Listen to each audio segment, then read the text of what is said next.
दोस्तों, आज की कहानी है पति के सामने पत्नी की लूटी इज्जत। विक्रम ने अपनी पत्नी से कहा, आज से हमारा पति पत्नी का रिश्ता खत्म हो गया। क्यों? उसमें मेरा क्या कसूर था? कसूर नहीं था, पर तुम्हारे दामन पर कलंक तो लग ही गया है। तुम मेरे पति थे, तुम्हारे सामने ही मेरी इज्जत लुटती रही और तुम चुपचाप देखते रहे। उस समय तुम्हारे पिता भी तो थे, उन्होंने तो मुझे तुम्हें सौंप दिया था। मैं अकेला क्या कर सकता था? वे लोग गिरोह में थे और सबके पास हथियार थे, तो तुम मर तो सकते थे। मेरे मरने से क्या होता? तुम अमर हो जाते। नहीं, यह खुदकुशी कहलाती। अब मेरा क्या होगा? मुझे 10,000 रुपये तनख्वाह मिलती है। हर महीने 5,000 रुपये तुम्हें दे दिया करूँगा। इसके लिए तुम्हें कोई कानूनी लड़ाई नहीं लड़नी पड़ेगी। तुम चाहो तो दूसरी शादी भी कर सकती हो।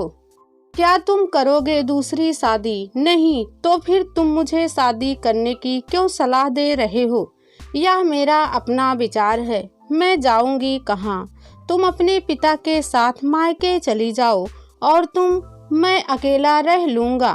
क्या मेरा कलंक अब कभी नहीं मिटेगा? मिटेगा, जरूर मिटेगा, लेकिन कैसे और कब नहीं बता सकता। फिर क्या तुम मुझे अपना लोगे? यह मेरे जिंदा रहने पर निर्भर करता है। अब तुम मायके जाने की तैयारी करो, बाबूजी तुम्हारा इंतजार कर रहे हैं। तारा अपने पिता के साथ मायके चली गई। उसके पति विक्रम ने उसके जाने के बाद अंदर से दरवाजा बंद कर लिया। वह गहरी सोच में पड़ गया। घर की हर चीज तारा की यादों को ताजा करने लगी थी। तारा की जब इज्जत लूटी जा रही थी, तब विक्रम हथियारों के घेर में बिल्कुल कमजोर खड़ा था। वह नजर उसके दिलो दिमाग को बोझिल बना रही थी। उसे अपने ठंडे खून पर गुस्सा आ रहा था। तारा ने ठीक ही कहा था, कम से कम मर तो सकते थे। क्यों नहीं मरा? वह मौत से क्यों डर गया था? बहुत से लोगों को उसने मरते देखा था, फिर भी मौत के डर से छूट नहीं सका।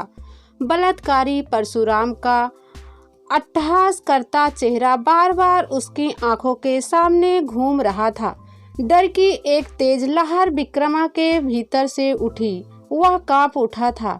सारा शरीर पसीने से गीला हो गया था। उसे ऐसा लगने लगा था कि परशुराम का खौफनाक चेहरा उसे जीने नहीं देगा। बहुत कोशिशों के बावजूद भी विक्रम की आंखों के सामने से उसका चेहरा हट नहीं रहा था। वह चेहरा जैसे हर जगह उसका पीछा करने लगा था। बलात्कार का वह घिनौना नजारा भी उसके साथ ही उभरने लगा था। तारा का डर और शर्म से भरा चेहरा भी परशुराम के खौफनाक चेहरे के साथ उभरता रहा। उसे याद आया कि किस तरह तारा मदद के लिए बार बार उसकी तरफ देखती और वह हर बार उससे अपनी आंखें चुरा लेता था। परशुराम और उसके साथियों की हंसी अब भी उसके कानों से टकरा रही थी। तकरीबन 1 घंटे बाद बदमाश जा चुके थे। इसके बाद एक एक करके धीरे धीरे भीड़ जमा होने लगी थी। सब लोग डरे सहमे बेजान से लग रहे थे। विक्रम पहले की तरह खड़ा रहा, मानो उसके पैर जमीन से चिपक गए हों। अचानक बाहर शोर सुनाई दिया। विक्रम धीरे से उठा। उसने देखा कि बलात्कारी परशुराम अपने साथियों के साथ फूल मालाओं से लदा मस्ती में जा रहा है। विक्रम चुपचाप उस भीड़ में शामिल हो गए। कुछ लोगों ने उसे पहचान लिया। उनके चेहरों पर कुटिल हंसी दिखाई दे रही थी। भीड़ में से एक आदमी बोला, इसी की बीबी के साथ बलात्कार हुआ था, इसकी आंखें के सामने, और इसके ससुर भी वहीं थे। इसने अपनी बीबी से संबंध तोड़ लिया है। अब मौत से दूसरी शादी करेगा। इसकी बीबी जिंदगी भर अपना कलंक ढोती रहेगी। पैसे में बड़ी ताकत होती है। पैसे के बल पर ही तो परशुराम को जमानत मिली है। तारा से ऐसे ऐसे सवाल पूछे जाएंगे जो दूसरे बलात्कार जैसे ही होंगे।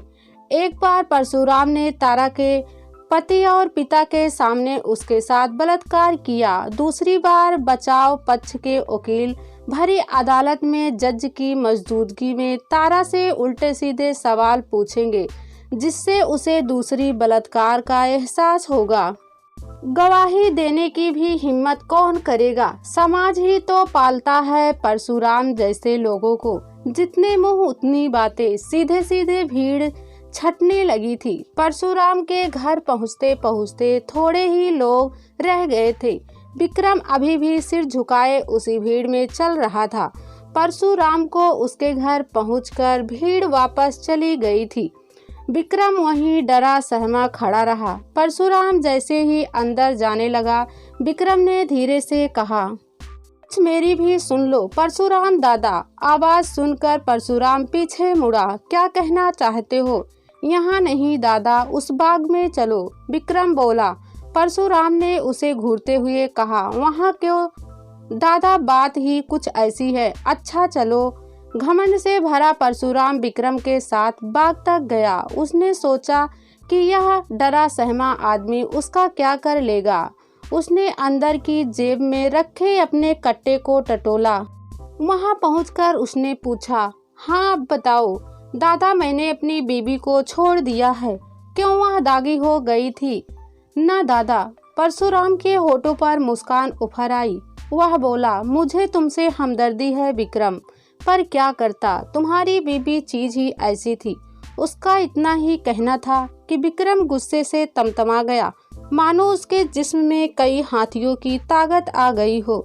उसने परशुराम को अपने हाथों में उठा लिया और उसे जमीन पर तब तक उठा उठा कर पटकता रहा जब तक कि वह मर नहीं गया। आसपास के सभी लोग यह नज़ारा देखते रहे, मगर कोई भी उसे बचाने नहीं आया। परशुराम की चीखें चारों तरफ गूंजती रही, मगर किसी पर उसका असर नहीं हुआ। परशुराम की हत्या कर विक्रम सीधे पुलिस स्टेशन पहुंचा, जहां उसने सारी बातें दोहरा दी। पुलिस ने उसे गिरफ्तार कर लिया। तारा को जब इस बात का पता चला तो वह उससे मिलने जेल आई। विक्रम ने उसे बड़े ही गौर से देखा और मुस्कुराकर कहा, तारा, तुम्हारा कलंक मिट गया है। जेल से छूटने के बाद तुम्हें आकर ले जाऊंगा। मेरा इंतजार करना, करोगी ना? हाँ, जिंदगी भर। कहते कहते तारा रो पड़ी।